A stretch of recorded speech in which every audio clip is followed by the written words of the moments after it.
डाल दिया ताकि आप लोग इसको बाद में भी इसको आप लोग समझ सके। तो कल हम लोगों ने राशियों के संदर्भ में कुछ बातें समझने का कल हम लोगों ने प्रयत्न किया, जहां पर फल दीपिका नाम का जो बुक है, उस बुक के आधार पर मैंने कल पढ़ाया, फल दीपिका, इस बुक के आधार पर। अब आज भी मैं आपको उसी फल दीपिका के ही आधार पर, लेकिन आज हम थोड़ा सा मेडिकल एस्ट्रोलॉजी के लिए संबंध रखने वाले जो राशि का जो संबंध है, किन किन ऑर्गन्स में, शरीर में कहाँ कहाँ कौन से राशि किन किन रोगों को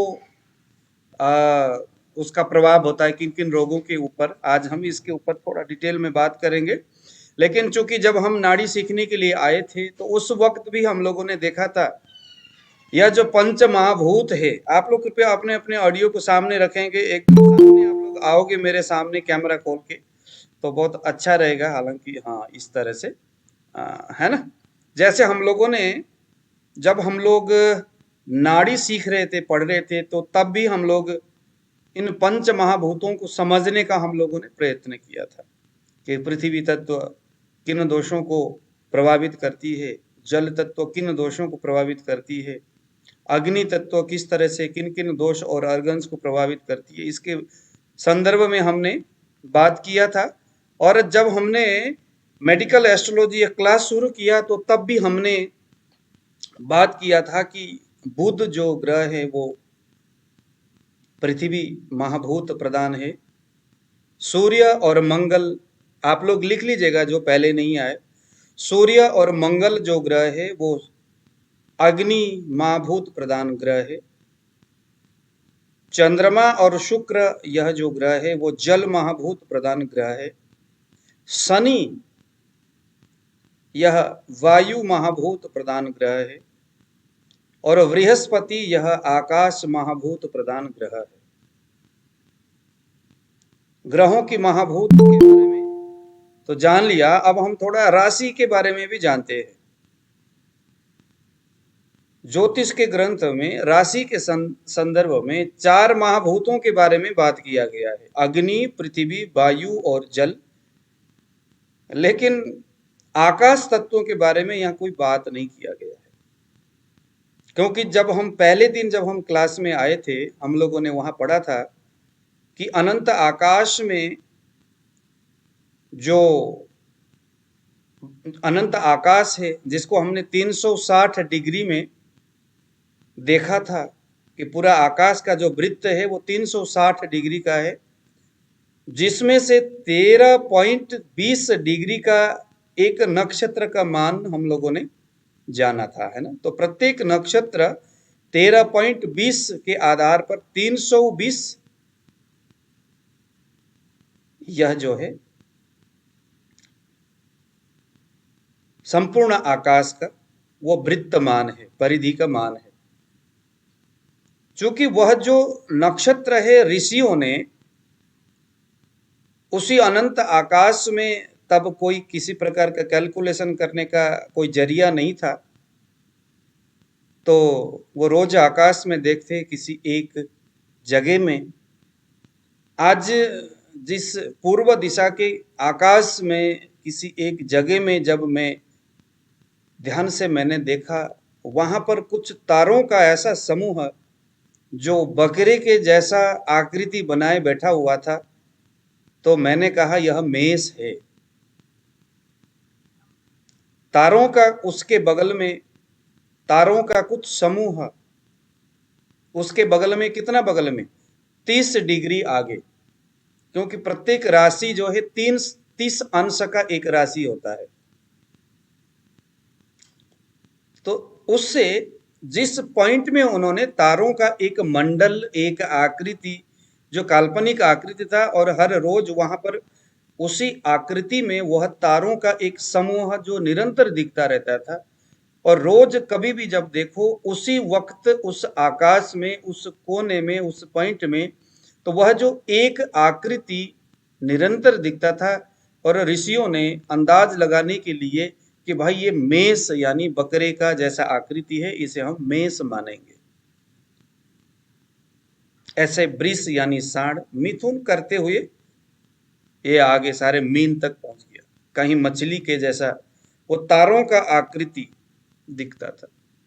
330 डिग्री पे 320। अच्छा, तो अनंत आकाश है ना, उस आकाश में 30 अंश के अंतराल में एक एक तारों को चिन्हित किया गया और उसको कहा गया यह मेष वृष मिथुन कर्क। लेकिन आकाश में चिन्हित किया गया, यानी आकाश जो है वो सर्वव्यापी है, वो अनंत है। इसीलिए ज्योतिष में जब हम राशियों के आधार पर महाभूतों की गणना करते हैं तो वहां आकाश तत्व नहीं आता, क्योंकि जो चिन्हित किया गया है वो आकाश में विद्यमान राशियों को चिन्हित किया गया। समझ में आया आपको? इसीलिए आकाश तत्व की यह बात नहीं। तो लिखिए जरा, मेष सिंह और धनु यह 3 राशि अग्नि तत्व प्रधान राशि है। मेष सिंह धनु, मेषेश सिंहे धनुपूर्व भागे। ये देखिए जरा, मेषेश सिंहे, ये श्लोक नहीं लिखना है। मेष सिंह और धनु यह अग्नि तत्व प्रधान राशि है। वृष कन्या और मकर यह पृथ्वी तत्व राशि है। वृष कन्या और मकर मीन्स 2, 6 और 10। पृथ्वी तत्व 3, 7, 11 यानी मिथुन तुला और कुंभ यह 3 राशि वायु तत्व प्रधान राशि है। और कर्क वृश्चिक और मीन यह 3 राशि जल तत्व प्रधान राशि है।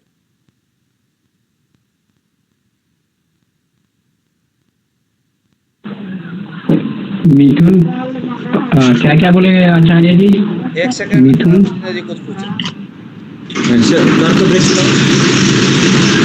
कर्क सबसे लास्ट क्या बोला? कर्क वृश्चिक और कर्क वृश्चिक और मीन। नहीं, ये कौन से महाभूत से रिलेशन है इनका? महाभूत। चलो, अब हम ऐसे भी देख सकते हैं, और इनकी नंबरिंग जैसे 3, 7, 11, 2, 6, 10 बोला। पहले से एक बार दोबारा से बोलेंगे गुरुजी। मेष या धनु वाला 1, 5, 9 आप नंबरिंग अग्नि पृथ्वी वायु जल लिख लो और क्रमशः ऊपर से नीचे 1, 2, 3, 4, 5, 6, 7, 8, 9, 10, 11, 12। अच्छा, ठीक है। 1, 2, 3, 4 जल में आ गए, अग्नि से लेकर जल तक 1, 2, 3, 4 हो गया। फिर उधर जाइए अग्नि में 5, 6, 7, 8 नीचे आइए, फिर अग्नि में जाइए 9, 10, 11, 12। हाँ, तो 1, 5, 9 ऊपर हो गया, 2, 6, 10, 3, 7, 11, 4, 8 और 12। हाँ जी, चेतन जी बताइए क्या कह रहे हैं?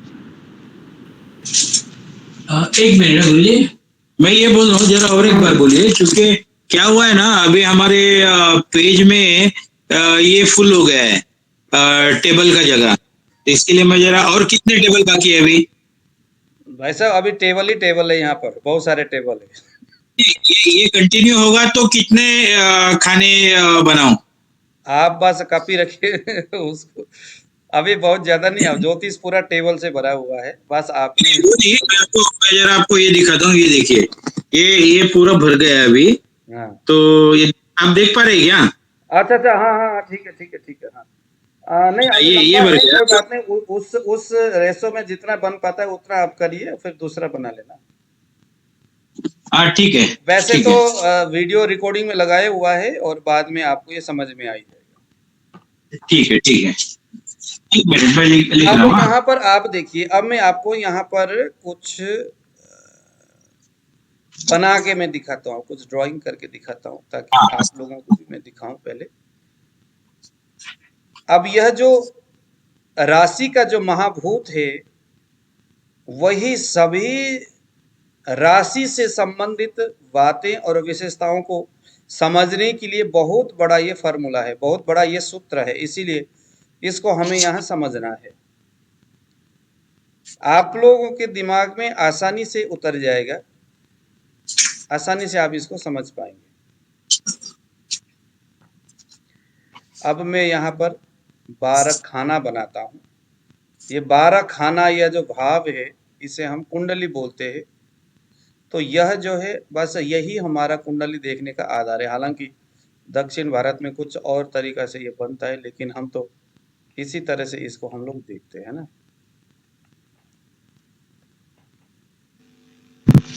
हम लोग भी बनाए गुरु जी। आप लोग भी बना सकते हैं अपने एंड से।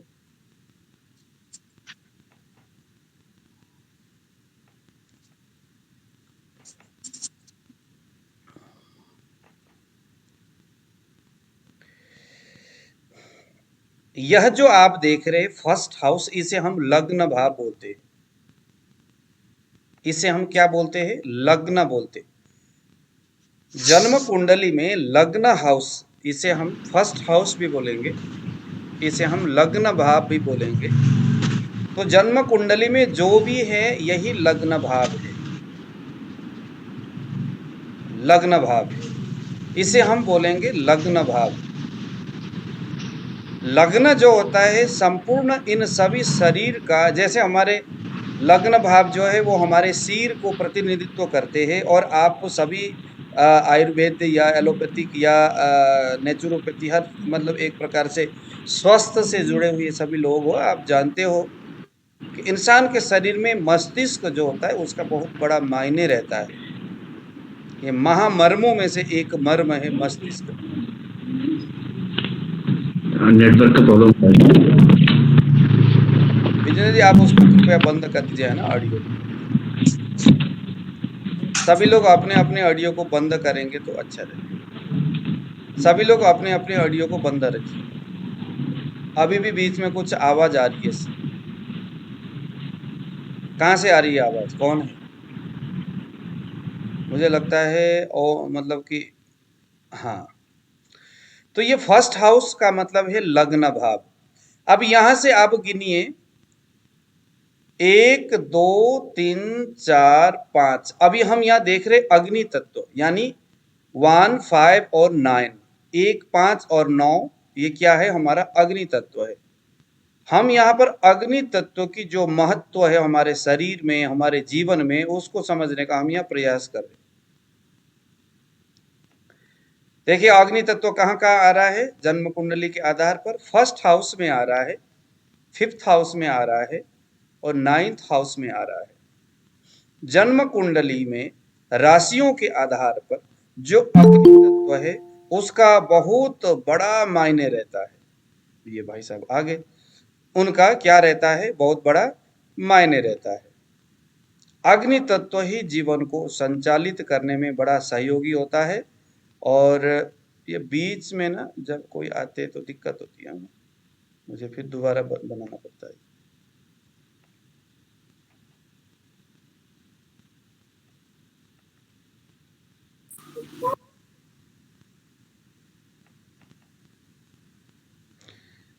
ये आप लोग देख पा रहे होंगे 1 5 9,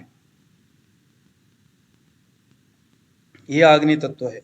शरीर में अग्नि तत्व जैसे हम जानते हैं मेडिकल लाइन में भी, पित्त वात कितना है? 1 प्लस वात है, 2 प्लस कफ है और 3 प्लस पित्त है।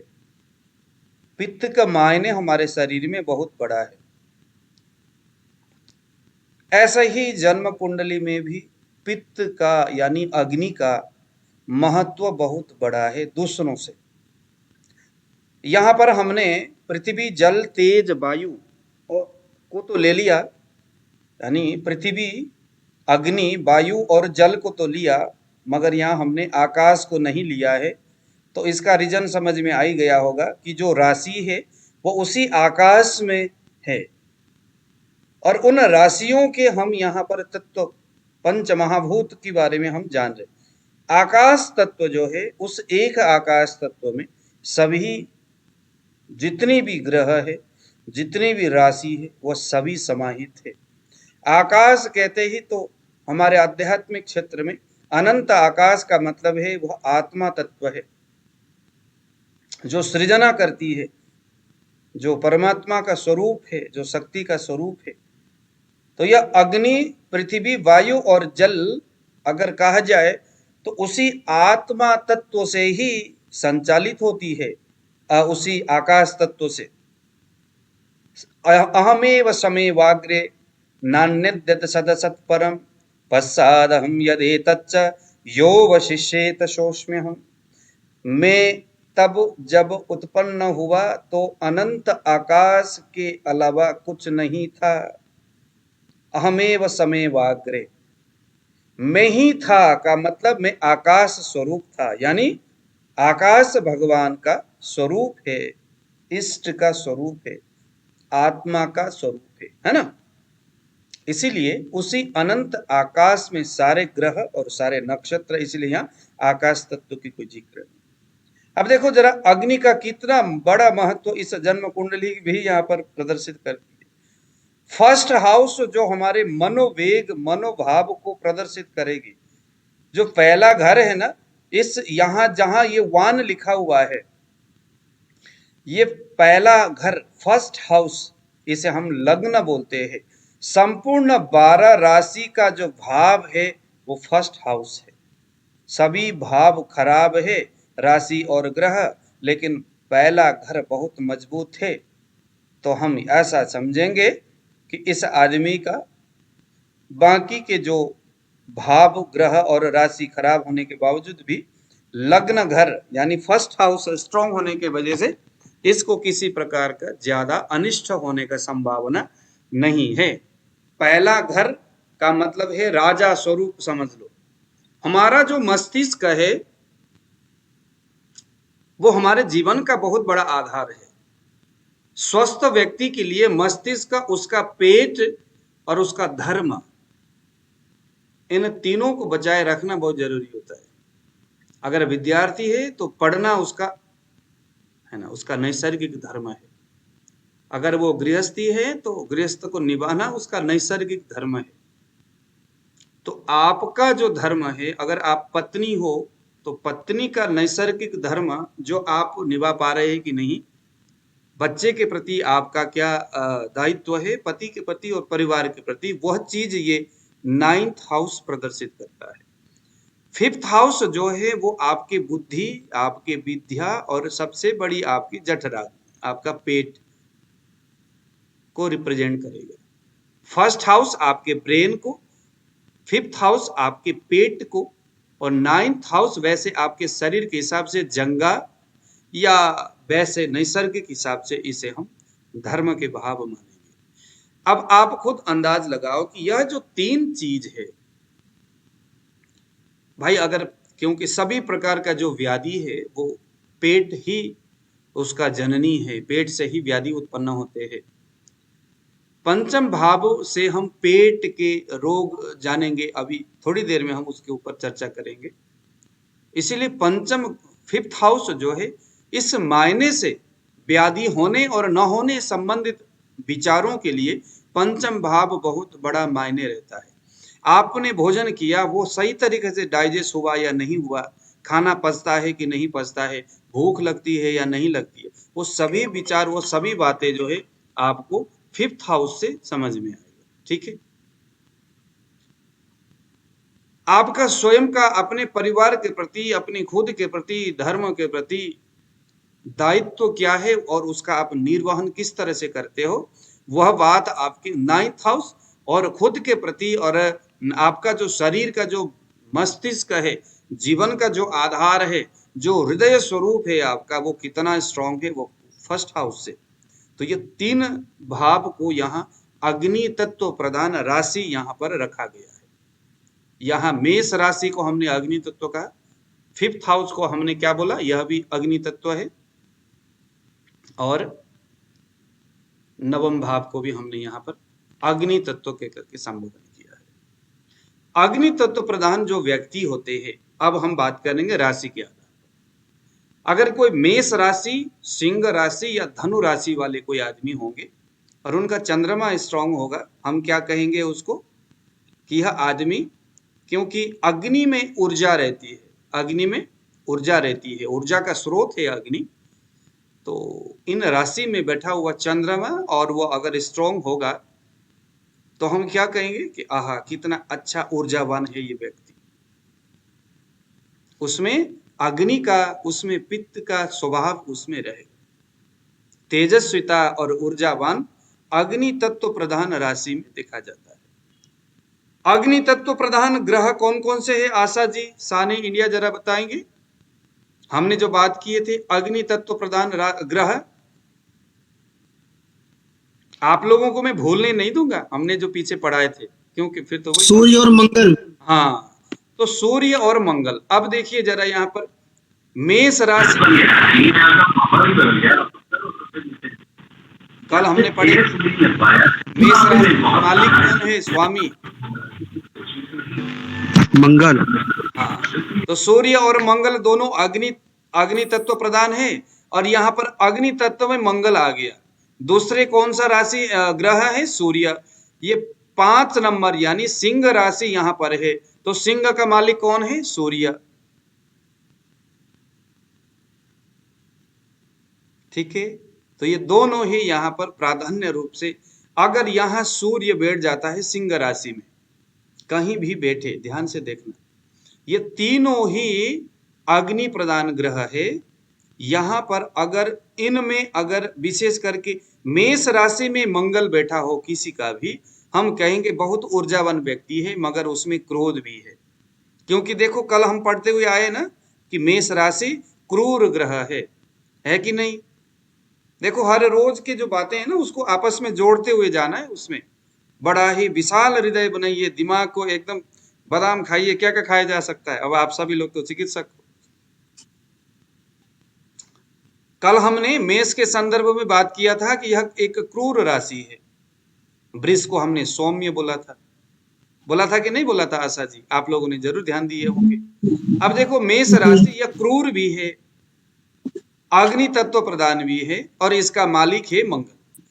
अब मंगल को भी हम वहां से पढ़ते आ रहे हैं कि यह अग्नि तत्व प्रधान ग्रह है। अब ये आग है कि नहीं है, अब आप खुद बताओ। अगर यहां मंगल बैठेगा तो ये मंगल, अगर आपका पति आशा जी अगर आपके पति हो, उनका कुंडली हो और उस कुंडली में इस तरह से फर्स्ट हाउस में मंगल है यहां पर, तो आप अंदाज लगाओ कि उनका स्वभाव में कितना क्रूरता। गुरुजी प्रचंड व्यक्ति प्रचंड होगा, हाँ, जिद्दी होगा, पर मन का साफ सुथरा होगा। साफ सुथरा। हाँ, झूठ क्योंकि बोलना, उसमें ना देखो पित्त को हाँ हमने झूठ, क्या बोला है, दोषों के आधार पर पित्त को हमने सत्व गुण बोला है। उधर से हम पढ़ते आए कि नहीं, पित्त जो है वो सत्व गुण प्रधान है। वो क्रोधी इसलिए होता है क्योंकि ये दुनिया का छल कपट उसको अच्छा नहीं नहीं लगता होता। है। बहुत अच्छा। देखो ये 3 चीज अगर हम यहाँ जोड़ेंगे, आयुर्वेद और ज्योतिष, उधर से आयुर्वेद में हमने क्या पढ़ा था, पित्त सत्व गुण है, कफ तमो गुण है और वात रजोगुण है, सत्व गुण है अग्नि। पित्त जो अग्नि है और वो सत्व गुणी है। और यहाँ पर मेष राशि को हमने यहाँ क्रूर संज्ञक बताया गया, और वो क्रूर का मतलब यह नहीं कि बिल्कुल तोड़फोड़ करने वाला, बिन सोचे काम करने वाला नहीं। क्रूर का मतलब ये क्रूर संज्ञक जरूर है। यहाँ अगर मंगल बैठता है तो अगर ऐसे व्यक्ति जिसका मेष राशि में मंगल होता है, वो कैसा होता है, वो सत्व गुणी जरूर होता है, लेकिन किसी के सामने पराधीन उसको कदाचित संभव नहीं है। वो किसी के सामने झुकेगा नहीं, बोलते हैं ना आजकल चल रहा है। विरक्त विरक्त भी होता है गुरुजी, फर्स्ट भाव में मंगल, हाँ, विरक्ति भी हो जाता है। तो पुष्पा झुकेगा नहीं, तो ये वाला पुष्पा जो है, तो मेष राशि का जो पुष्पा है वो झुकेगा नहीं। ठीक है। अब सिंह राशि में अगर सूर्य होगा तो यह भी झुकेगा नहीं, क्योंकि इसमें भी वही संबंध है। एक तो सूर्य जो है वो अग्नि प्रधान महाभूत वाला राशि है, दूसरी बात उसका स्वामी जो है वो भी सूर्य, और उसे भी हम ज्योति आयुर्वेद में पित्त प्रकृति को क्या कहते हैं, मतलब कि अग्नि महाभूत वाला अभी वहां हम पढ़ते हुए आए हैं। और अग्नि जो है अगर हम आयुर्वेद में पढ़ेंगे तो वह पित्त प्रकृति वाला है। तो सूर्य पंचम मतलब कि राशि में बैठता है, अपने घर में बैठता है स्वगृह होकर के, तो यहाँ क्या है, यहाँ पर भी पुष्पा झुकेगा नहीं। बस ये सूर्य भी यहाँ पर झुकने वाला नहीं है, किसी को झुकाने वाला भी नहीं, इसीलिए क्योंकि वो पित्त प्रकृति वाला है, और पित्त प्रकृति आयुर्वेद के पॉइंट ऑफ व्यू से सत्व गुणी वाला होता है। मगर ये धनु राशि जो है, धनु राशि, अब आप देखो जरा, क्रूर सौम्य धनु कहाँ पहुंचा? 9वें भाव में। हाँ, तो क्रूर सौम्य पढ़िए 9वें ना, भाव में। क्रूर क्रूर सौम्य, में पहुंचा गुरुजी, हाँ क्रूर में और में है। विषम। तो बृहस्पति का एक राशि क्रूर में है और एक राशि सौम्य में है, जो मीन है वो सौम्य है, और धनु जो है वो क्रूर है। इन ग्रह और राशियों के कॉम्बिनेशन देखिए, मीन राशि का मूल त्रिकोण जो है वो मीन है, बृहस्पति का मूल त्रिकोण राशि, बृहस्पति का खुद का विशेष रहने का घर है मीन राशि, मगर उसका एक राशि है धनु भी। लेकिन धनु में जब कभी अगर बृहस्पति बैठता है तो उतना बेनिफिट नहीं देता जितना मीन राशि में बैठने से बृहस्पति देता है। क्यों? क्योंकि धनु जो है वो क्रूर राशि है, अग्नि प्रधान राशि है, ठीक है ना। इसीलिए बृहस्पति, क्योंकि बृहस्पति एक सात्विक ग्रह है और क्रूर राशि में, अग्नि प्रधान राशि में बैठा हुआ, अपना घर बेशक है, लेकिन इस भाव में ये 9 जहां लिखा है, धनु राशि में अगर सूर्य और मंगल बैठा होगा तो वो आदमी में वैसा ही परिणाम दिखेंगे जैसे 1 और 5 में दिखेंगे। इसको हम बाद में ना स्टेप बाय स्टेप समझते हुए जाएंगे, अभी हमने जो जिस रेशो से हम जा रहे हैं वैसे ही, ठीक है। दूसरी बात है, ये जो पित्त प्रकृति, क्योंकि यह तो पित्त को ही दर्शाता है, तो यहां पर एक प्रकार का शरीर में रोग प्रतिरोधक क्षमता का बड़ा धनी होता है। मेष, सिंह और धनु राशि में बैठा हुआ चंद्रमा या इनमें बैठे हुए अपने स्वयं के ग्रह, जैसे मेष का मंगल, सिंह का सूर्य, धनु का बृहस्पति, इनके शरीर में रोग प्रतिरोधक क्षमता बहुत। अब आपके पास कोई पेशेंट आया, आपने उसका जन्म कुंडली बनाया, देखा कि भाई इसके मेष राशि लग्न में बैठा है या कहीं भी बैठा है और वहां मंगल बैठा हुआ है और षडबल में, विंशुपक बल आदियों में बहुत स्ट्रांग है, किसी प्रकार का राहु केतु प्रवृत्ति के ग्रहों का प्रभाव नहीं है, तो हम क्या कहेंगे, इसमें जो व्याधि है, रोग प्रतिरोधक क्षमता तो इसका बहुत अच्छा है, शरीर खुद से भी वो लड़ सकता है, लेकिन किसी कारणवश आ गया वो मेरे पास, थोड़ा सा घबराया होगा, नेटवर्क प्रॉब्लम, ठीक है जी। समझ में आया? तो इनमें क्या होगा, रोग प्रतिरोधक शक्ति जो है इनमें अच्छा रहता है। इनमें आत्मविश्वास की भी बड़ी प्रगाढ़ आत्मविश्वास रहता है। नोट करिए, जो अग्नि तत्व प्रधान जो राशि है उनमें आत्मविश्वास की, है ना, सेल्फ कॉन्फिडेंस की बहुत अच्छा इनमें स्रोत रहता है, ताकि कोई कठिन सा कठिन परिस्थितियां आ जाए, बहुत भयानक परिस्थिति आ जाए, लेकिन ये डगमगाने वाले नहीं है।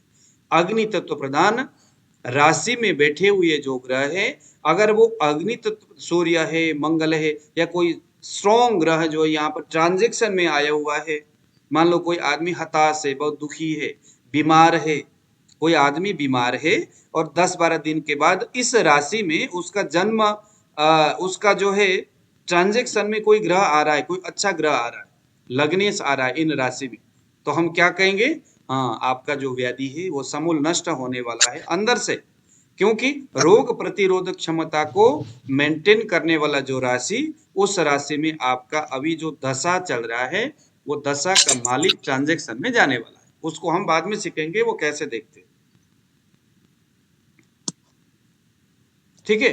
तो जहां जीवन बल की बात करनी हो, जीवन बल, जीवनीय शक्ति के बारे में हम जहां बोलते, जहां रक्त में जीवनीय गुण आधान करने की बात हो, नवीन रक्त बनने में जहां बहुत शरीर सहयोग प्रदान करता है, जहां लीवर प्रॉपरली अपना काम करता है, समझ लो वहां मेष, सिंह और धनु का विशेष संबंध रहता है, ठीक है जी। अब हम बात करेंगे पृथ्वी, हाँ जी, अभी क्या लास्ट वाला पॉइंट क्या बोले गुरुजी? लास्ट वाला पॉइंट समझ में नहीं आया। लास्ट वाला ही पूछ रहा हूँ।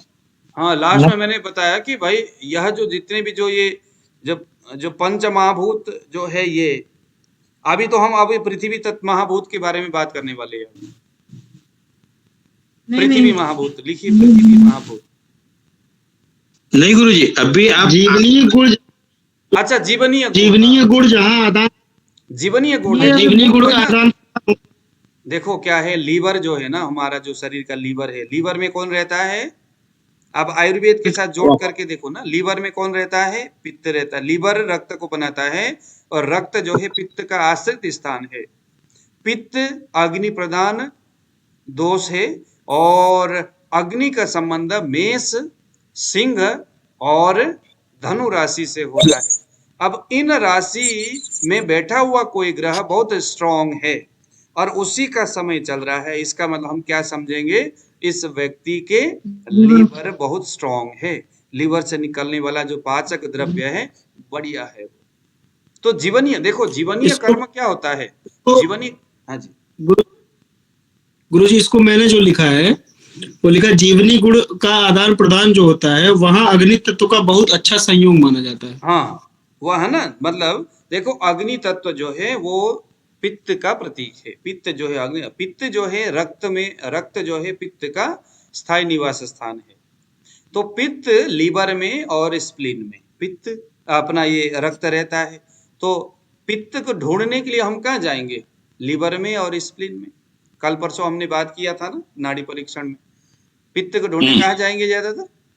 रक्त में, रस धातु में भी रहता है, रक्त धातु में भी रहता है और स्प्लीन में भी रहता है।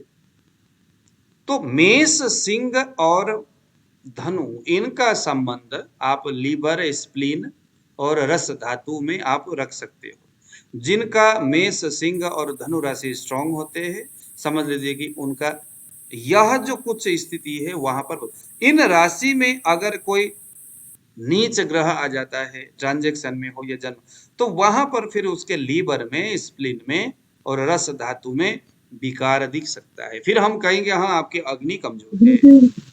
ट्रांजेक्शन मतलब गोचर हुआ क्या? ट्रांजैक्शन का मतलब गोचर है। जन्म कुंडली का मतलब है हम जो जन्म प्रकृति देखते हैं, और ट्रांजैक्शन का मतलब है हम जो सुपरफिशियली देखते हैं। उसको हम बाद में जोड़ते हुए जाएंगे, कैसे नाड़ी के साथ इसको हम जोड़ेंगे। हमारा ये सब्जेक्ट यही है ना कि नाड़ी के साथ हम ज्योतिष को कैसे जोड़ेंगे। ट्रांजैक्शन भी हम समझेंगे और इसको भी समझेंगे। तो पूरा हो गया अग्नि तत्व। अब हम आएंगे जरा पृथ्वी तत्व में। अब देखो पृथ्वी तत्व में 3 राशि है। कौन कौन से राशि है जरा साने इंडिया बताइए।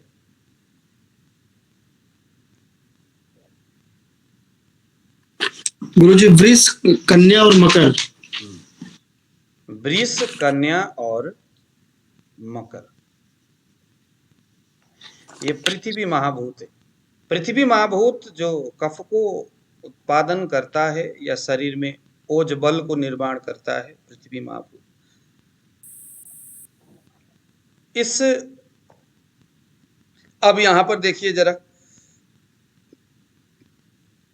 सबसे पहले देखिए पृथ्वी महाभूत वाले राशि से हमें समझना क्या है।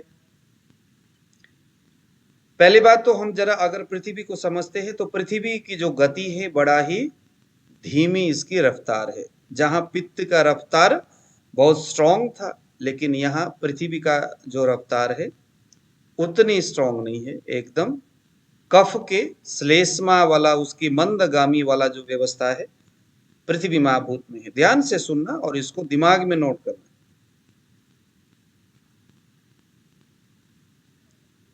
पृथ्वी महाभूत वाला जो राशि है वो बहुत सेंसिटिव राशि है।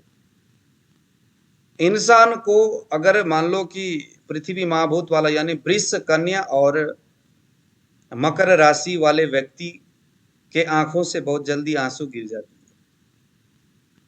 बहुत जल्दी ये दुखी हो जाते हैं, बहुत जल्दी एक्साइटेड हो जाते हैं। ये लोग बहुत जल्दी खुश होते हैं और अंदर ही अंदर अगर इनमें कोई इस तरह की समस्या हो तो अंदर ही अंदर सड़ते रहते हैं। अंदर ही अंदर बोलते हैं ना सड़ना। वृष, कन्या और मकर राशि, इनका प्रतिभा भी बहुमुखी प्रतिभा होता है। इनको हम किसी एक दायरे में नहीं बांध के रख सकते, इनमें प्रतिभा बहुत अच्छा होता है। पित्त वालों में उछल कूद ज्यादा होती है, लेकिन पृथ्वी महाभूत में उछल कूद नहीं होता। इनमें स्टेबल बहुत अच्छा रहता है, स्टेबिलिटी इनमें बहुत बढ़िया रहती है। इनमें ठहराव बहुत अच्छा रहता है। पृथ्वी है तो ठहराव गुण तो है ही उसमें। उसके कारण से बहुधा जो इस तरह के इस राशि में कोई अगर अच्छे ग्रह आए हो और उसी के अगर वक्त चल रहा है दशा के आधार पर, तो हम क्या कहेंगे कि यह जो व्यक्ति है इसके जीवन में चंचलतापन नहीं है, ठहराव है बहुत अच्छा। नमस्कार, है ना। तो यह जो राशि है वो स्थिरता का प्रतीक है।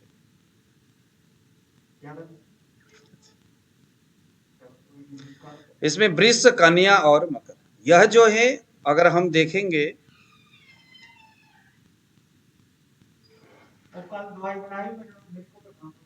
हाँ जी, ठीक है।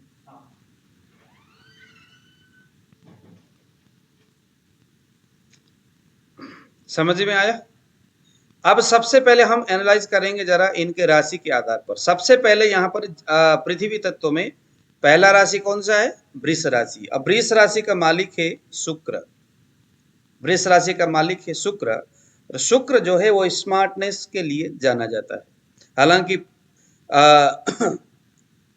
इसके आधार पर, आयुर्वेद के आधार पर पृथ्वी तत्व को ज्यादा सौंदर्यता के लिए नहीं जाना जाता, सौंदर्यता के लिए वहां पित्त को जाना जाता है। लेकिन ज्योतिष के संदर्भ में ये पृथ्वी महाभूत है, तो यहाँ पर क्योंकि ये शुक्र है ना, तो शुक्र जो होता है वो सौंदर्यता के लिए विशेष जाना जाता है। इनका लगाव, इनका झुकाव खेत खलियान, जानवर, किसानी वाला काम, जमीन, अधिकार वाला क्षेत्र, जैसे जो जाटपन है ना, जाटों के पास बहुत ज्यादा संपत्ति। आप में से कोई हो जाट?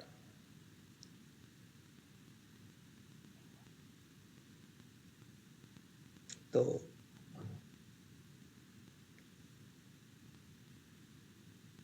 में वृष राशि जाना जाता है। कन्या राशि, कन्या राशि जो है एक प्रचुर बुद्धि का प्रतीक है। कन्या राशि प्रचुर मात्रा में बुद्धि का प्रतीक है।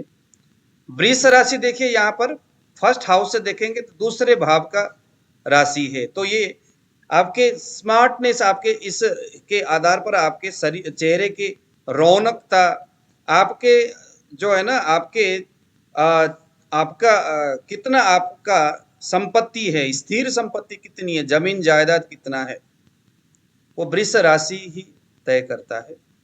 अब हम जरा बात करेंगे कन्या राशि के लिए, क्योंकि पृथ्वी तत्व में कन्या राशि भी है। छठे भाव में कन्या राशि है। अगर हम यहां जन्म कुंडली से देखेंगे तो यहां पर देखिए जन्म फर्स्ट हाउस से अगर हम देखेंगे तो यह जो हाउस है, अच्छा इसको मैंने यहां लिख दिया, यहां पर है यहाँ ना, इसको मैं कर देता हूं 8 की जगह 6। तो 2, 6 और 10 ये हमारा पृथ्वी तत्व। तो 6th हाउस में कन्या राशि है। और छठा जो भाव होता है वह भी पेट से ही संबंधित, अगर लेडीज के संदर्भ में कहे तो रसोली हो गया, कमर हो गया, नितंब, हीप बोलते हैं जिसे, ये सारे व्याधि यहीं से हम देखेंगे कन्या राशि से। बहुत ज्यादा संघर्ष का प्रतीक है ये कन्या राशि। पृथ्वी महाभूत है, तड़प भड़क तो आता नहीं है, पित्त के जैसा चतुराई भी नहीं है। उसे मेहनत करके खाना पसंद है। दिखावटी नहीं है।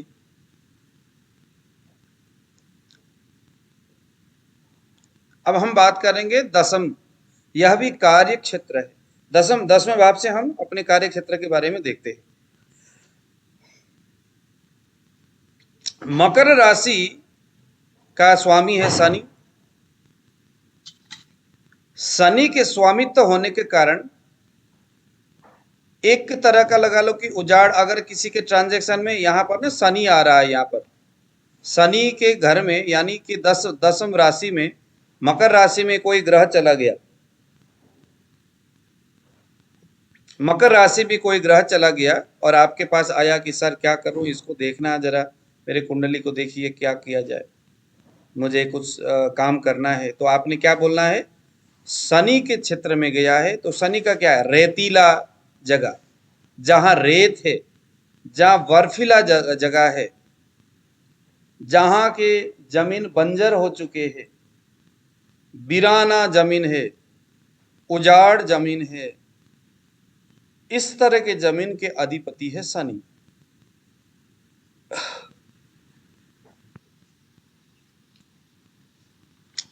किसी का आदमी गुम हो गया, विदेश में चला गया, कहाँ चला गया, कहाँ गया जी, तो देखो अगर वो जब गुम होगा उस समय जो राशि है, अगर ये मकर राशि से संबंध रख रहा है ट्रांजैक्शन में या जन्म कुंडली में, तो हमें कहना है कि यह आदमी ऐसे जगह में गया है। अगर नजदीक है तो राजस्थान के साइड में गया है, किसी मरुभूमि में बैठा हुआ है, रेतीला जगह में।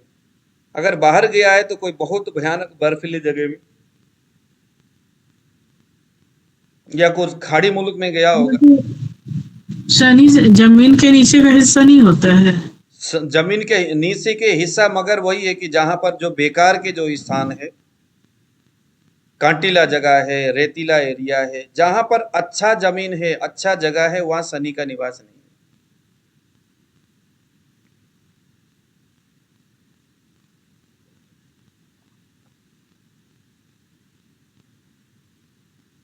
कंस्ट्रक्शन इसी में आता है क्या?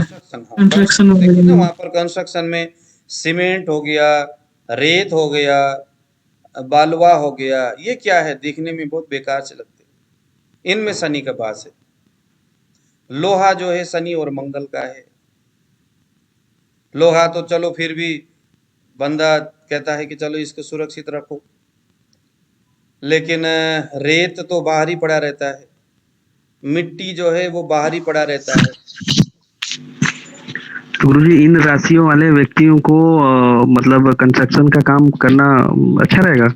मैं ना आप लोगों को कंस्ट्रक्शन के काम के बारे में ना एक दिन में अच्छी तरह से मैं एक्सप्लेन करूंगा। मान लो कि आपने मकान बनाना है, हर एक स्थिति के लिए सभी ग्रह रिस्पॉन्सिबल होते हैं, है ना।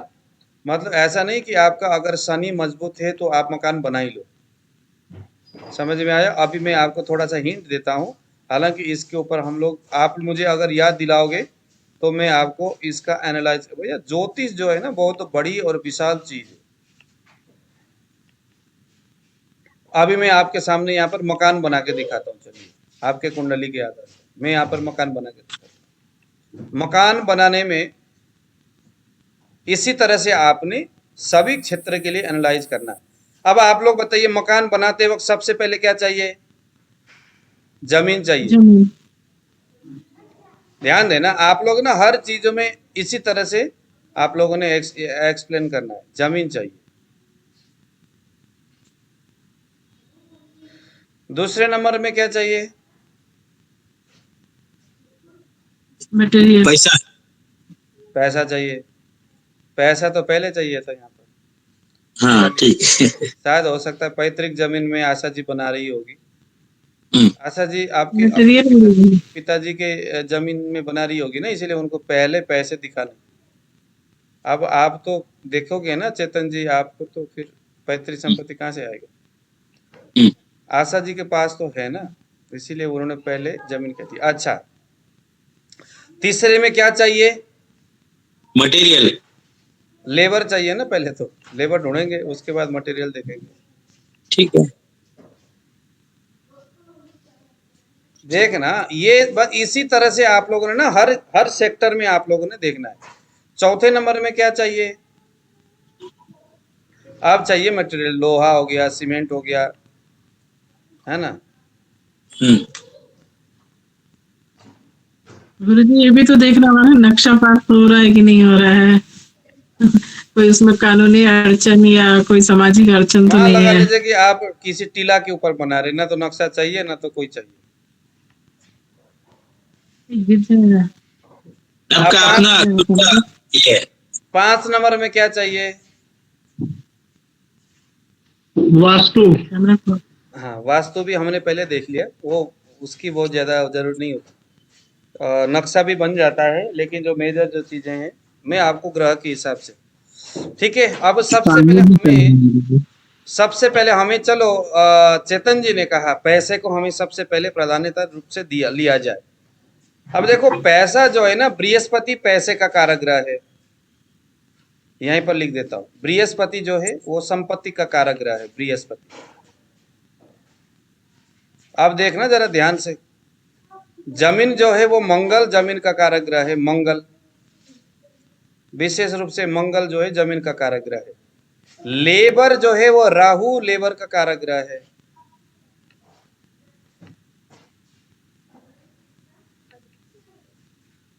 अब मटेरियल जो है वो शनि मटेरियल का कारक ग्रह है। जैसे ये हो गया आपका सीमेंट हो गया, ये हो गया कचरा पचड़ा सब कुछ हो गुरुजी गया। लेबर शनि भी होता है ना। लेबर जो है ना विशेष करके राहु होता है, क्योंकि गरीबों का मसीहा राहु को माना जाता है। शनि मटेरियल, अगर हम प्रोडक्ट को देखेंगे तो प्रोडक्ट में शनि का वास होता है। शनि जो है ना प्रोडक्ट। अच्छा, आप देखिए इतने से मकान बन जाएगा, इतने से क्या बन जाएगा? मकान बन जाएगा। अब गृह प्रवेश, भाई मकान तो बन गया, मगर अब गृह प्रवेश करना है, घर में मुहूर्त, घर में जाना है। बहुत सारे लोग ऐसे होते हैं जो मकान तो बना लिया, पता नहीं कितने साल हो गया, मकान में जाने का मुहूर्त नहीं मिलता उनको, कभी किसका अड़चन कभी किसका अड़चन। तो यह जो है, जो गृह के अंदर जब चले जाते हैं तो यहाँ पर चंद्रमा आत्म सुख का कारक है, ठीक है।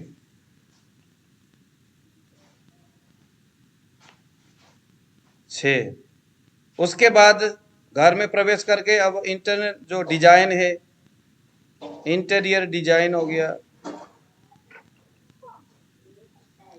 डिजाइन जो है कौन करता है?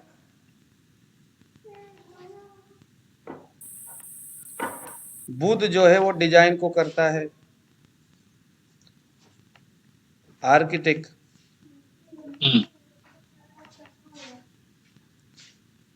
उसके बाद जैसे सास श्रृंगार, उसके बाद घर के पति पत्नी रहे सुख, तो यह जो सुख जो है पति और पत्नी के बीच का सुख तालमेल, वो शुक्र देता है।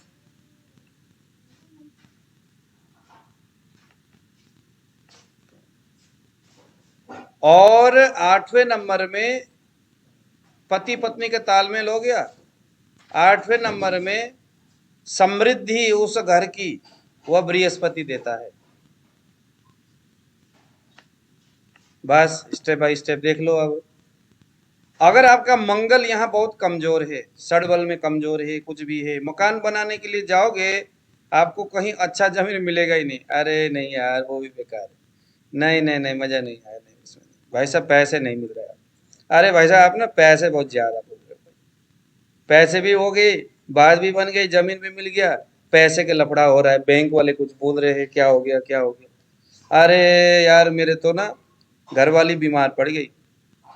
मतलब ये जमीन मंगल खराब हो गया का मतलब आपसे जमीन ही नहीं ली होगा। कभी कभी जेब में पैसे लेकर बंदा घूम रहा है फिर, लेकिन जमीन जो है उससे लिया नहीं जाता। सर क्या करे, इतने साल से देख रहे लेकिन ढंग का जमीन नहीं मिल रहा। देखिए ना जरा कुंडली, बस फटाक से देख लेना इसके कुंडली में मंगल कहाँ पर बैठा हुआ है, किस तरह के प्रभाव में बैठा हुआ है, बन गई। क्योंकि जमीन जो है जमीन का जो कारक ग्रह कौन सा है? मंगल है। ठीक है, अब पैसा है बृहस्पति, जमीन तो आपने ले लिया, अब मकान बनाना है। जमीन तो ले लिया, मकान बनाना है, लेबर ये सारे मटेरियल तो तभी आएंगे ना जब पैसे होगा। पैसे ही नहीं है तो कहाँ से होगा? बृहस्पति जो है वो संपत्ति का, स्थिर संपत्ति का कारक है। पैसे ही नहीं है जी, मकान कैसे बनेगा? पैसे भी है, जमीन भी ले लिया, लेबर को लेने के लिए गए, लेकिन आपका राहु ट्रांजैक्शन में खराब हो गया है। राहु जो है कुंडली में बहुत बेकार है, लेबर से हमेशा पंगा बनाया रहेगा। कभी ये भग गया, कभी वो भग गया, कभी झगड़ा हो गया, कभी लेबर सही तरीके से मकान नहीं बना रहा है, कभी वास्तु बिगड़ता दिख रहा है, कभी कुछ दिख रहा है, लेबर को गाली देते रहोगे आप। तो गुरुजी हम लोग इधर लेबर बोलेंगे, कॉन्ट्रैक्टर बोलेंगे, जो भी आप बोलिए, जो बनाने वाले जो बंदे, उसका कारक यही है ना, राहु। राहु राहु राहु। ठीक ठीक। अब मटेरियल जो है, चाहे आप सीमेंट ले लो, चाहे लोहा ले लो, राहु और शनि, लेबर और मटेरियल, इनके साथ राहु का संबंध रहता है। हालांकि अगर हम मकान बनाने जा रहे, कहीं पर भी दूसरों से कुछ काम कराना हो तो वहां पर राहु को देखेंगे, खुद से कुछ करना हो तो वहां हम फिर शनि को देखेंगे। शनि दूसरों से काम नहीं कराता, शनि कहता है चल घोड़ा बन, अपने आप काम कर शनि वो बोलता है। ठीक है, अब सब कुछ हो गया, मटेरियल भी हो गए, लेबर भी हो गया, पैसे जमीन सब कुछ हो गया, मकान बन गया जी, कंस्ट्रक्शन तैयार हो गया। तो अब उस घर के अंदर गृह प्रवेश करना है। अगर चंद्रमा आपका बहुत अच्छा नहीं है तो सब कुछ होने के बावजूद भी गृह प्रवेश होने का मुहूर्त ही नहीं आएगा। कभी ये समस्या, कभी वो समस्या। मैं ऐसे बंदे को देखता हूँ, उसको 2017 में उसका इधर लखनऊ में एक मेरा कोई फ्रेंड है, 2017 में मकान क्लियर हुआ, कोई दिक्कत नहीं है, लेकिन अभी तक जो है वो किराए के मकान में बैठे हुए हैं, अपने मकान उनका गृह प्रवेश ही नहीं हो पा रहा है। कभी क्या झमेला,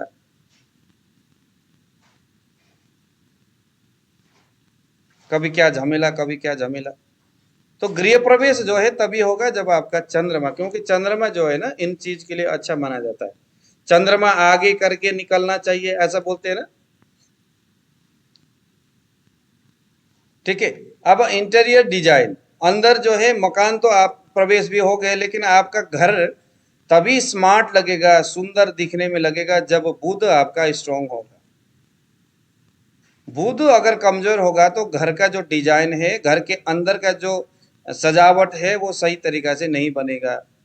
कभी जो है कि हाँ कपड़े उधर लटके पड़े हुए हैं, घर के डिजाइन जो है ऐसे अस्त व्यस्त ही रहेगा बुध के, है ना, होने से। अब यहाँ पर सुख, पति और पत्नी के बीच का जो सुख है उसका कारक है शुक्र। सब कुछ हो गया, अब वहां पर पति और पत्नी अंदर चले गए, लेकिन शुक्र आपका कमजोर है, तो क्या होगा? घर के अंदर चले गए और होना शुरू हो गया प्रॉब्लम, झगड़ा शुरू, ये है क्या, ये तूने मकान बनाया, ये नहीं हुआ। ठीक है, तो पति और पत्नी का फाइनली जो सुख है, अगर आप पति पत्नी का भी तो ठीक है, पति पत्नी का तो तालमेल ठीक है, लेकिन घर में आर्थिक तंगी अगर होती है तो समझ लो कि आपका बृहस्पति कमजोर पक्का होगा, ऐसा हमें समझना चाहिए। ठीक है जी।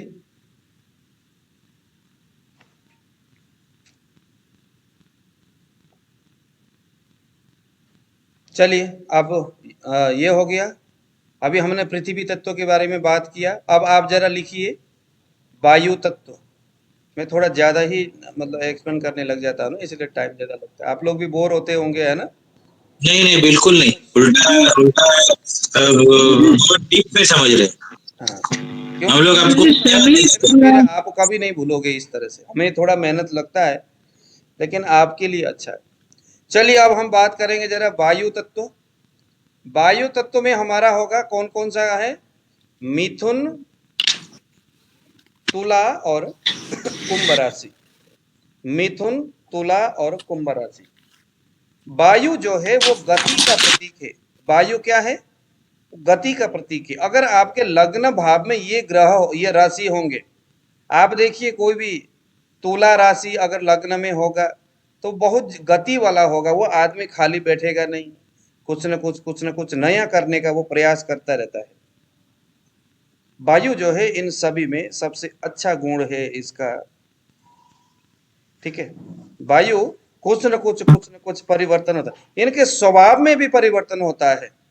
मतलब आप किसी मिथुन, तुला और कुंभ राशि के लग्न वाले व्यक्ति से आप लंबे समय तक मित्रता नहीं रख सकते,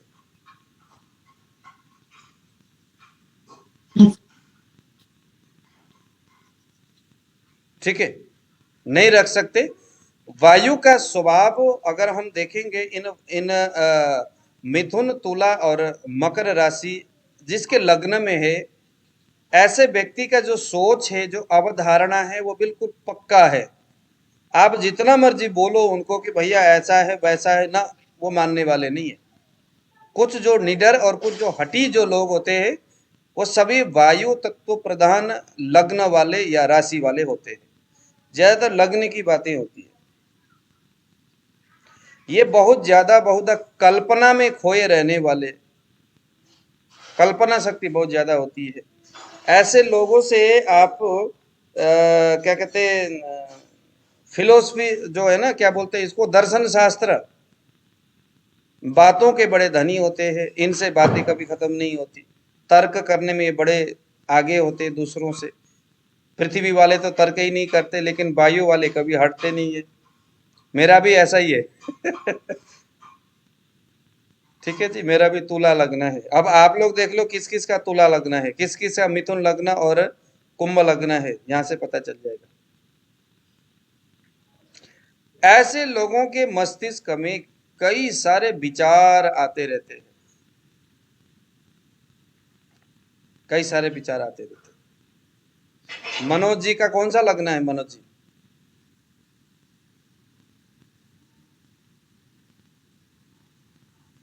मनोज जी, सिंह है गुरु। अच्छा, सिंह सिंह। सिंह का मतलब तो आपका अग्नि तत्व प्रदान हो गया। सिंह लग्न है। लग्न में कौन सा ग्रह बैठा है?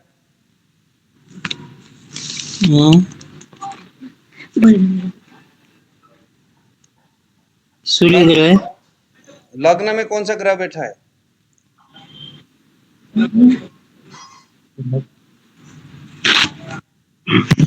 फर्स्ट हाउस में देखिए, फर्स्ट हाउस में लग्न।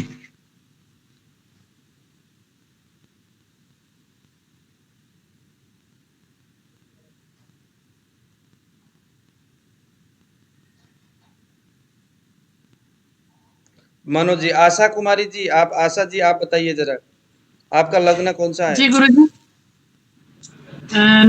9 है।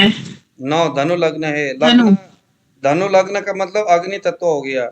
अग्नि तत्व प्रधान राशि है। अब उसका मालिक है बृहस्पति। कहाँ पर बैठा है वो? 12वें भाव में। 12वें भाव में, यानी कि 8 यानी जल तत्व प्रधान राशि में बैठा है ना? जी अग्नि गुरु। तत्व प्रधान जो ग्रह है वो नहीं गुरुजी, तीसरे भाव में है। हमको याद नहीं था, भूल गए थे। तीसरे भाव में। जी। एक सेकंड, तीसरे भाव में, हाँ, कुंभ जी, लग्न जी। में बैठ गया। हाँ हाँ, अच्छा, कुंभ का मतलब वायु तत्व हो गया। तो हाँ। आपका जो है अग्नि तत्व प्रधान जो राशि है, लग्न उसका है, और जाकर के शनि के घर में बैठा हुआ है। बृहस्पति जो है शनि के घर में बैठ गया, ठीक है। जी। तो बृहस्पति शनि के घर में बैठ गया। अभी मैं उसको यहाँ पर बताऊंगा, आदि मित्र, मित्र और शत्रु के क्या क्या यहाँ पर मायने होंगे। तो अब देखिए जरा, सबसे पहले हम यहाँ पर, अभी हम यहाँ बात कर रहे थे कि यह जो है कि इनके ब्रेन में, इनके विचारों में बहुत सारे उथल पुथल आता रहता है। वायु तत्व वाले 3, 7 और 11 राशि वाले, ठीक है। ये बहुत अच्छे सलाहकार हो सकते हैं किसी को ना, क्योंकि ये दिमाग में कई सारे बातें दिमाग में घुमाते रहते, दिन भर सोचते रहते, कुछ नए नए अच्छे अच्छे बातों को भी ना, दिमाग में बातों के बड़े धनी होते हैं। और इनको कोई जीतना बड़ा मुश्किल होता है, क्योंकि वो कुछ ना कुछ ये विचारशील लोग होते हैं ना, ये 3 राशि वाले। सर बीमारियों में इनके शरीर में पीड़ा वगैरह ये सब रहता है। हाँ, वायु वायु वायु वायु तत्व है ना, तो इनको वात से संबंधित व्याधि इनको होगा। सही बोल रहे हैं गुरु जी। हाँ, वात से और संबंधित भयंकर रूप से वायु तत्व जो है ना, इनका अधिमित्र होता है अग्नि तत्व, मित्र होता है जल और शत्रु होता है पृथ्वी। इनके शत्रु होते पृथ्वी। देखो, वायु के शत्रु कौन है? पृथ्वी है। मित्र जो जल है और अग्नि इसके बहुत बड़ा मित्र है वायु तत्व के। अब यहाँ पर सबसे पहले हम मिथुन यानी 3 नंबर वाला जो राशि है मिथुन, जिसका मालिक है बुध, बुध इसका मालिक है और ये वात प्रधान राशि है। तो हम क्या कह सकते हैं, बुध जो है वो बुद्धि का और विचारों का राशि, बुध जो है वो विचार और एक प्रकार का आत्म मंथन वाला ग्रह है ना। बुध बुध बुद्धि का प्रतीक है, बुध आत्म मंथन करने वाला ग्रह है। अब वो ग्रह जो है 3 नंबर वाले राशि का स्वामी है जो वायु तत्व प्रधान है। अब हमने ऊपर बताते आए हैं जो वायु तत्व वाला जो राशि है वो आत्ममंथन करने में वैसे ही बड़ा। तो ऐसे में मिथुन राशि में बैठा हुआ बुध देखते ही हम क्या कहेंगे, अरे ये तो बड़ा आत्म विमर्श करने वाला, कल्पना शक्ति में खोए रहने वाला है ना, इस तरह का आदमी है। तर्क करने वाला, गणित अंक गणित में बहुत अच्छा, गणित है ना, मैथमेटिक्स में बहुत अच्छा बुध जो है ना। साहित्य साहित्य भी है ना।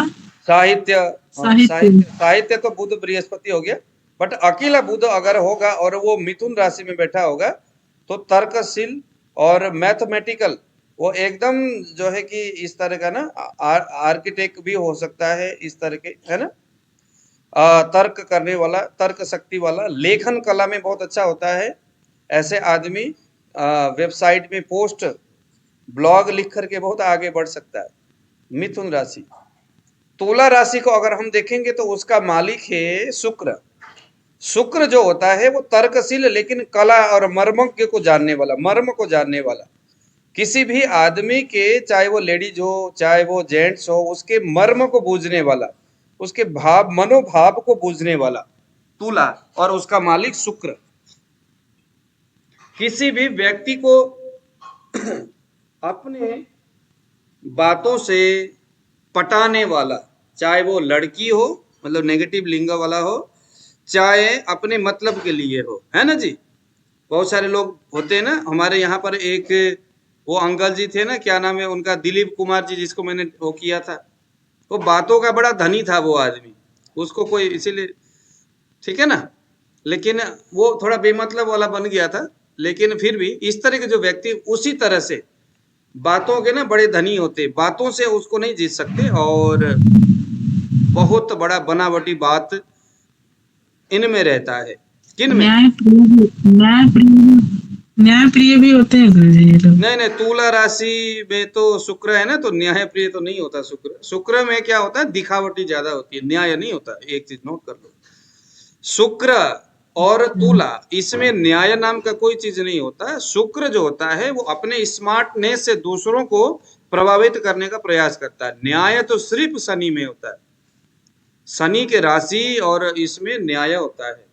अन्याय से न तो वो किसी को देता है, न किसी से लेता है, न तो देखना उसको पसंद होता है। न्याय प्रिय। लेकिन शुक्र में न्याय नहीं है कोई भी, मीठी मीठी बात करके और आपसे बस सब कुछ काम करवा देगा। हाँ, शुक्र जो है, शुक्र के तुला राशि और शुक्र ये बहुत अच्छा कारोबार में है ना, बिजनेस करने वाले बहुत अच्छे होते हैं, क्योंकि मुंह के बोलने के बड़े धनी होते हैं, मीठा बोलते हैं, एकदम लगता है कि क्या बात है। अगर ये प्रेजेंटेशन देने बैठेंगे ऐसा लगता है कि वाकई में बहुत सही बोल रहा है ये। ऐसा आदमी आपके सामने कोई किसी कंपनी के प्रोडक्ट को बेचने के लिए आए तो कुछ न कुछ आपको बस चिपका करके ही जाएंगे ऐसे लोग। शुक्र से संबंधित राशि प्रधान कुंडली अगर होगा किसी का, या लग्न में किसी के शुक्र बैठा होगा, तो दूर से ही समझ में आएगा कि ये आदमी में बनावटीपन ज्यादा है और ये आदमी कुछ न कुछ अब चिपका के जाने वाला है।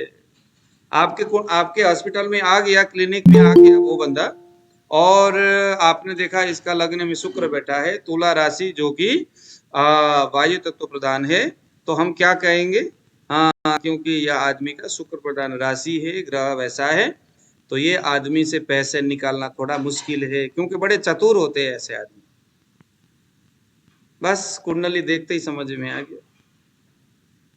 लेकिन इनका जो स्वभाव है वो सौम्य होता है, क्रूर स्वभाव नहीं होता, क्योंकि इनका मानना ऐसा होता है कि भाई जो काम हम बुद्धि से और मीठा बोल के निकाल सकते हैं, वो झगड़ा करके हम नहीं निकाल सकते। अब आ गया 11वां कुंभ राशि। कुंभ राशि, कुंभ राशि का स्वामी है शनि। अब चूंकि ये वायु प्रधान है, तो वायु का स्वभाव को जोड़ते हुए हमें शनि को देखना होगा।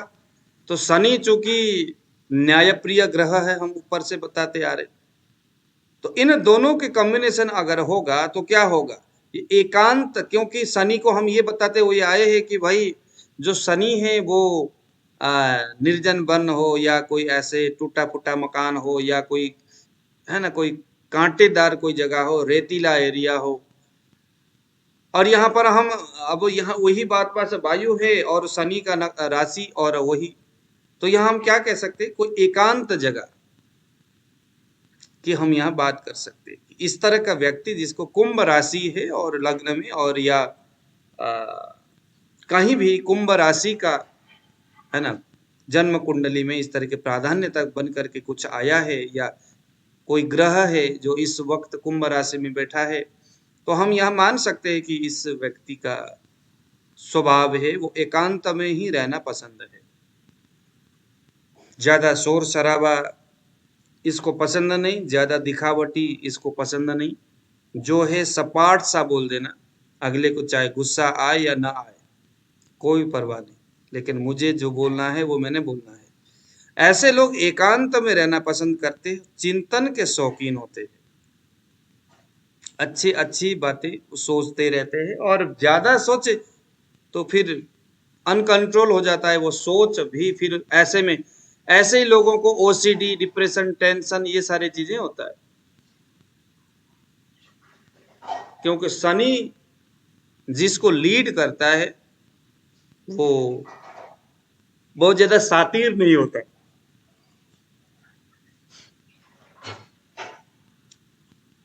शनि जहां लीड करता है वहां पर अगर सौम्य ग्रह दूसरे भी उसके साथ कहीं बैठे हो, सूर्य अपना ये चंद्रमा हो गया, बुध हो गया, शुक्र हो गया, बृहस्पति, यह जो सौम्य ग्रह है या सौम्य राशि में इन सौम्य ग्रहों का निवास है या रहते हैं, और शनि का दशा अभी चल रहा है और मकर राशि में कहीं ना कहीं शनि बैठा है, या तो ऐसे स्थिति में हम कह सकते हैं कि यह आदमी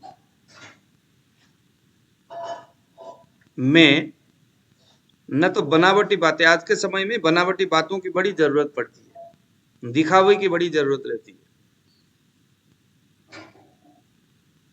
तो दिखावा नाम का कोई चीज नहीं होता, जो है सपाट सा बोल देना अगले को।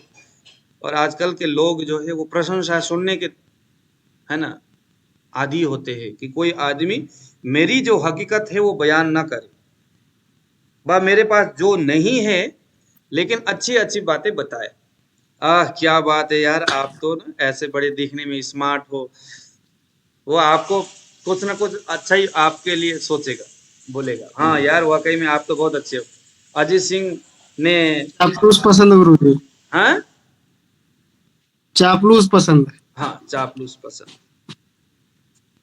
मतलब गुरुजी ये लोग सेल्समैन वगैरह बिल्कुल नहीं हो सकते। नहीं हो सकते, ये नहीं हो सकते, ये नहीं हो सकते। जो शुक्र के जो राशि है ना वो सेल्समैन हो सकते, सेल्समैन तो शुक्र के राशि हो सकता है। शुक्र में बनावटी बहुत ज्यादा है, तुला में बहुत ज्यादा बनावटी है।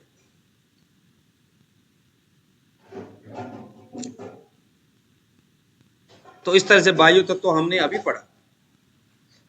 अब हम यहां बात करेंगे जल तत्व के लिए। 4, 8, 12 कर्क राशि, वृश्चिक राशि और मीन राशि। कर्क राशि को लीड करता है चंद्रमा, वृश्चिक राशि को मंगल और मीन राशि को बृहस्पति। ऊपर हम अग्नि तत्व के संदर्भ में मीन के बारे में बताते आए हैं, मंगल के बारे में भी हमने अग्नि तत्व में बताते आए हैं, वही मंगल है और वही बृहस्पति है। यहाँ चंद्रमा है तो ये बड़ा ही सौम्य संवेदनशील सोच वाला है चंद्रमा। मन का बड़ा धनी है, मन का बड़ा शीतल है, दूसरों के दुख देखने का स्वभाव नहीं है उसमें। लेकिन चंद्रमा में ना थोड़ा सा बनावटी जरूर है। चंद्रमा में कुछ कुछ बनावटी उसको पसंद है, हालांकि करना नहीं आता, बनावटी बनना उसको नहीं आता। कभी कभी ऐसे लोग बहुत आपको मिलेंगे जिनमें बनावटी चीजें, बनावटी करना नहीं आता, लेकिन समाज को देख करके वो प्रयास करता है करने का और पकड़ जाता है फेल हो जाता है। दिखता हाँ ये भाई बनावटी कर रहा है। बनावटी करने के लिए भी तो कला चाहिए ना, बट वो कला इनमें नहीं होता, लेकिन प्रयास करते ये लोग। चंद्रमा में भी दिखा, शुक्र और चंद्रमा में देखो दोनों ही एक ही तरह का स्त्री प्रधान ग्रह है, दोनों में फर्क है। शुक्र बनावटी दिखाता है और करके भी दिखाता है, लोगों को फंसा लेता है। चंद्रमा प्रयास जरूर करता है, स्मार्टनेस उतनी ही है चंद्रमा में भी। बड़ा मुलायम उसका शरीर होता है, उसका शरीर, बाल जो है सिल्की होता है, देखने में स्मार्ट होता है। शरीर उसका जो है थोड़ा सा हैवी शरीर थोड़ा सा रहता है, जरूर है, मोटा सा शरीर रहता है उसका, लेकिन उसमें ना बनावटी बनने का प्रयास वो जरूर करता है। हालांकि वो शो नहीं करता दूसरों के सामने, नहीं मुझे पसंद नहीं है ऐसी चीजें, शो नहीं करता, लेकिन वो प्रयास करता है और बीबी के सामने आके बोलता है कि यार मैं फेल हो गया आज, मेरे से नहीं हुआ। तो बनावटी चीजें वो प्रयास जरूर करता है, लेकिन उससे नहीं होता। जैसे गुरुजी मेरा कर्क है, हाँ जी, मेरी राशि कर्क है गुरुजी।